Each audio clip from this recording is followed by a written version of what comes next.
daydi itlar galasi bir bolani tanimas darajada talab tashlagan. Xo'sh, bolaning ahvoli qanday? Muxbirimiz Dovudxon G'ulomjonov voqeani o'rganishga harakat qildi. Voqeaga aniqlik kiritish maqsadida biz Yangiyo'l shahri shoshilinch tibbiy yordam ilmiy markaziga keldik. Hozirda bola ushbu shifoxonada davolanyapti. Shifokorlardan holat bo'yicha batafsil izoh olamiz. 17-yanvar kuni 11 yoshli bolacha yuz, bosh, qo'l, oyoqlarini ko'plab tishlangan, yirtilgan jarohatlar bilan qabul qilindi. Kelishi bilan operatsiya xonasiga olinib, operatsiya o'tkazildi. Birlamchi jarrohlik ishlov berish, choklash, jarohatlarni choklash operatsiyasi o'tkazildi. Qon to'xtatildi. Reanimatsiya bo'limida bir kun yotdi. Reanimatsiya bo'limida hozirgi holati stabilniy, qoniqarli bo'limda davolanyapti.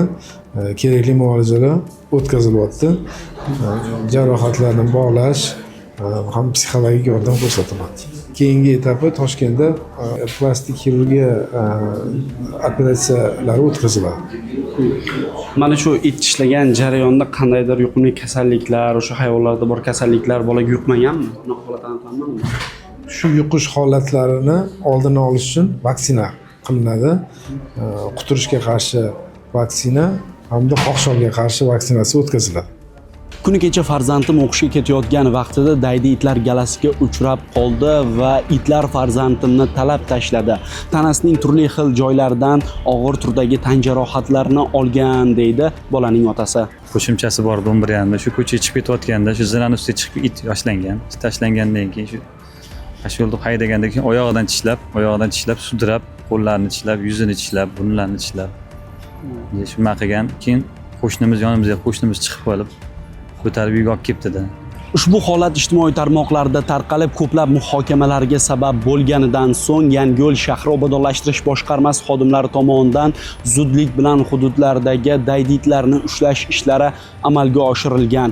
O'tgan 2 kun davomida qariyb mahalladan 65 ga yaqin daydi itlar ushlangan aytilmoqda. Hozirgi kunda grafik asosida har bitta mahalla ish tashkillashtirdik.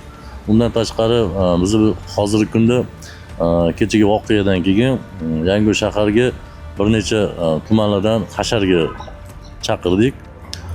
Kechagi kunda bir 35 ta it ushlandi.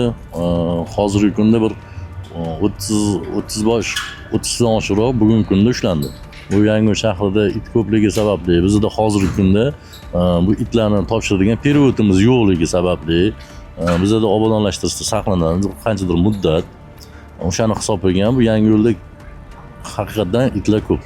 Yangiyo'l shahri obodonlashtirish boshqarmasi xodimlaridan olgan ma'lumotlarimizga ko'ra, ushbu hududda yashovchi aholi vakillaridan daydi itlar ko'payganligi yuzasidan tez murojaatlar kelib turadi va mana shu murojaatlar yuzasidan obodonlashtirish boshqarmasi xodimlari hududlarga chiqib daydi itlarni tutish bilan shug'ullanishadi.